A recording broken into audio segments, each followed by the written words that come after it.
Guys, coba kalian buka Google Maps, kemudian kalian zoom out. Kemudian kalian lihat peta dari atas, dan dari sana kalian pasti akan menemukan garis-garis yang membagi negara-negara yang ada di dunia. Nah, dari situ kalian pernah gak bertanya siapa sih yang sebenarnya menentukan garis-garis tersebut? Kenapa di benua Afrika itu banyak garis perbatasan negaranya itu ya garis lurus aja kayak digambar pakai penggaris. Dan kemudian kenapa India dan juga Pakistan itu masih panas sampai saat ini. Dan yang menurutku paling menarik, kenapa ada negara Gambia yang berada di tengah-tengah Senegal kayak mulut gitu. Dan ya jawabannya tidak lain adalah karena faktor sejarah. Dan yang namanya sejarah itu ya kembali lagi tidak senetral itu. Dan di konten kali ini kita akan membahas tentang bagaimana sejarah kolonialisme, perjanjian, perang, dan juga kesalahan kartografer itu ngebentuk peta dunia yang kita kenal sampai saat ini. So, seperti biasa sebelum kita lanjut pembahasannya, jangan lupa untuk di like dulu videonya dan tonton video ini sampai akhir guys.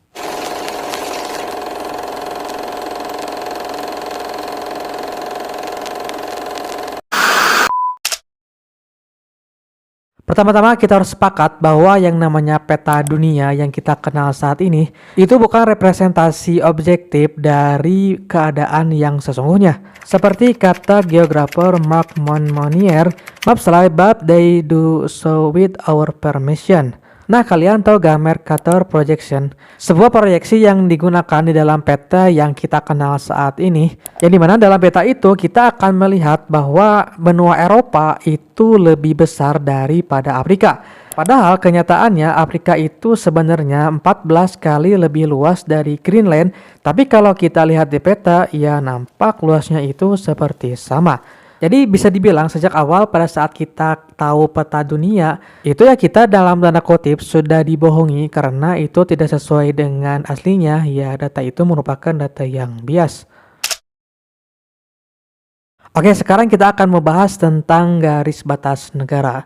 Kalau kalian perhatikan benua Afrika itu banyak garis batas negara yang lurus-lurus kayak diukur pakai penggaris.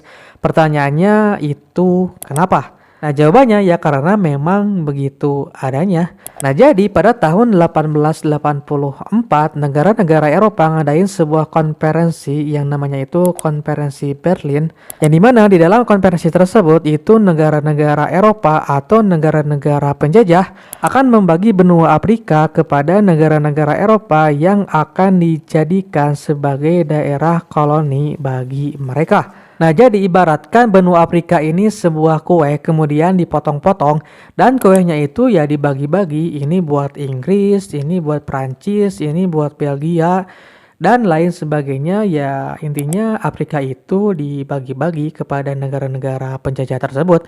Dan yang paling ngeselin pembagian wilayah tersebut itu tanpa melibatkan orang lokal atau orang dari Afrika itu sendiri. Makanya dari pembagian ini itu akan memunculkan sebuah konflik di masa depan. Nah, hal itu bisa terjadi karena baik lagi ini tidak melibatkan orang-orang atau perwakilan dari benua Afrika itu sendiri. Makanya setelah itu banyak sekali suku-suku yang pada saat itu ada dalam satu wilayah, kemudian karena dibagi oleh Eropa, maka ya dalam satu suku itu bisa jadi ada di dua negara. Misalkan suku A itu tinggal di satu wilayah, kemudian wilayah itu dibagi dua karena demi kepentingan Eropa, demi kepentingan penjajahan. Jadi ya pada akhirnya suku A tersebut yang pada awalnya tinggal di dalam satu wilayah, kini mereka terbagi dan tinggal di dua wilayah negara yang berbeda. Jadi suku A yang tinggal di negara A, kemudian suku A yang tinggal di negara B. Dan ini gara-gara penjajah. Dan selain itu malah ada yang sebaliknya, yaitu dua suku yang bermusuhan karena mereka ini pada awalnya tinggal di dua wilayah yang berbeda. Kemudian karena kepentingan penjajah lagi, kepentingan Eropa lagi, mereka pada akhirnya disatukan dalam satu negara. Makanya di satu negara tersebut seringkali terjadi konflik antara kedua suku. Ya memang pada awalnya kedua suku itu berkonflik. Kok bisa ya di satu negara kan? Ya balik lagi ini kepentingan penjajah. Nah, sebagai contoh misalkan Rwanda dan juga Burundi, dua negara yang dibentuk dari pertikaian suku Hutu dan suku Tutsi yang konfliknya itu bisa dibilang semakin memanas sampai saat ini, sampai di era modern. Dan selain itu ternyata perang dan juga perjanjian rahasia juga ikut andil dalam membentuk peta dunia. Kita ambil contoh misalkan Perang Dunia I dan juga Perang Dunia Kedua.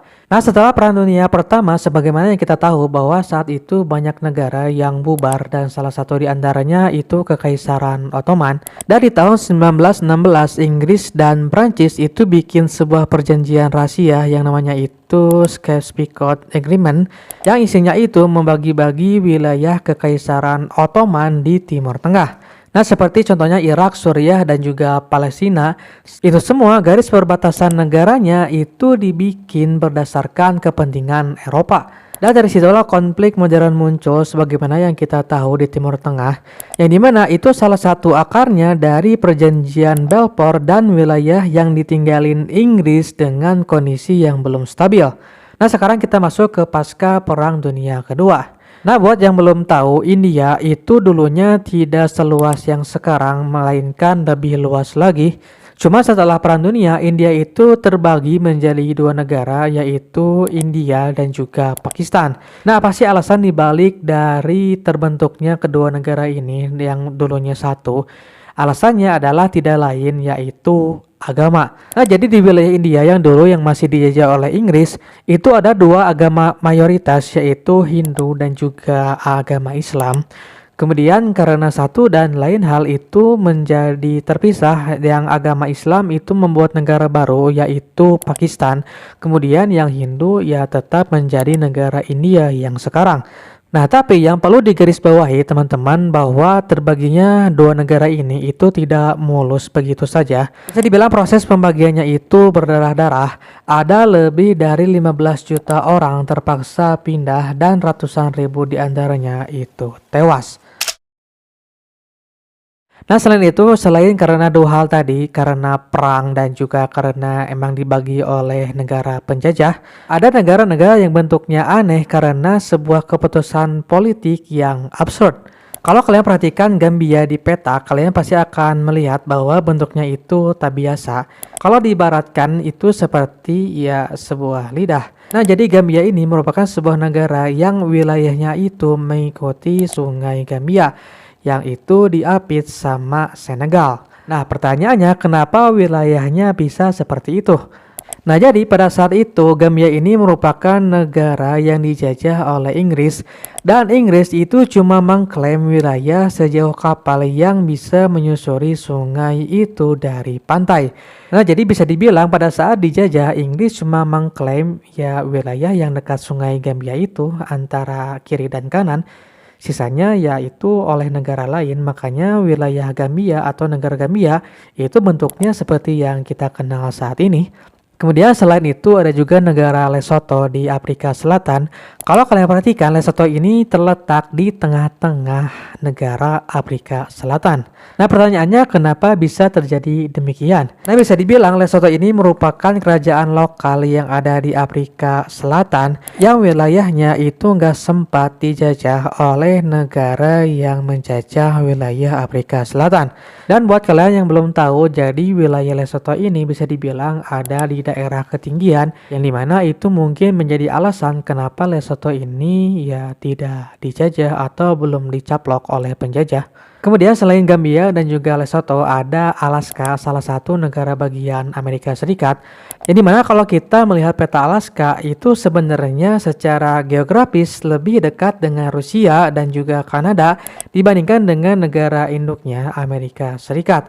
Nah, ini bisa terjadi karena memang pada saat dulu wilayah Alaska ini itu dikuasai oleh Kekaisaran Rusia.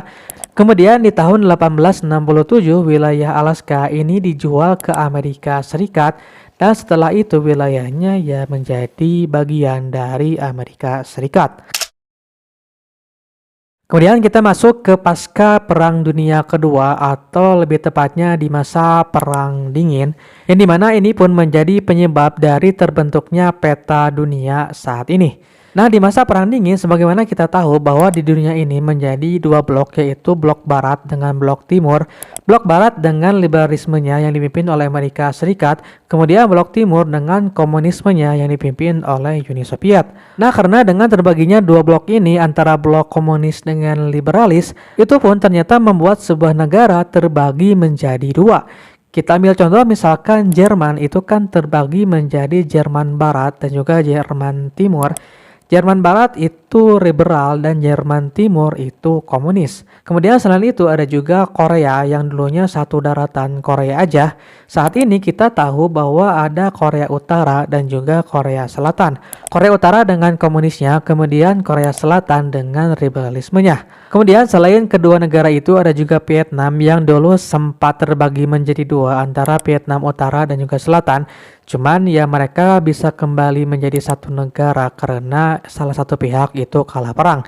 Nah, cuman dari sini kita dapat simpulkan bahwa garis-garis batas negara itu ternyata dibentuk bukan berdasarkan geografisnya, melainkan karena ideologinya.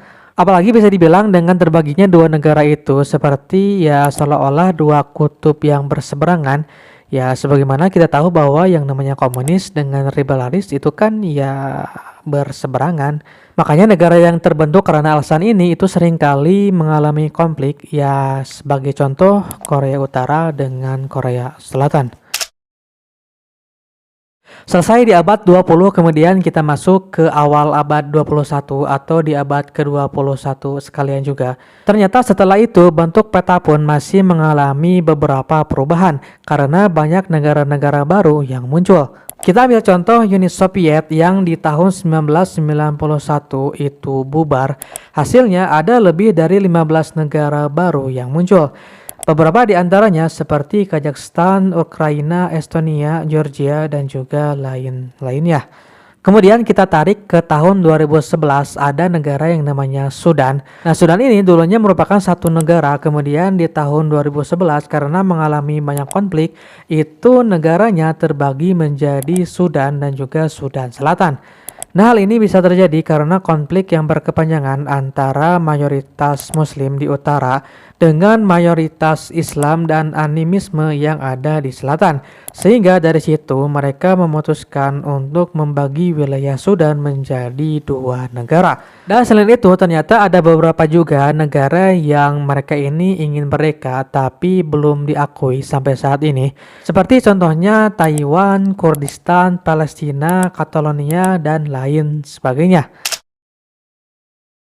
Lalu setelah kita lihat peta yang ada saat ini, muncul sebuah pertanyaan, akankah ini kembali berubah? Jawabannya adalah ya mungkin saja bisa berubah kembali. Nah, sebagai contoh kita ambil Crimea yang dulunya merupakan bagian dari Ukraina, itu saat ini diklaim oleh Rusia. Kemudian Kosovo yang dulunya merupakan bagian dari Serbia, Kosovo pun ingin merdeka dari Serbia dan ya masih ada beberapa yang belum mengakui kemerdekaan tersebut.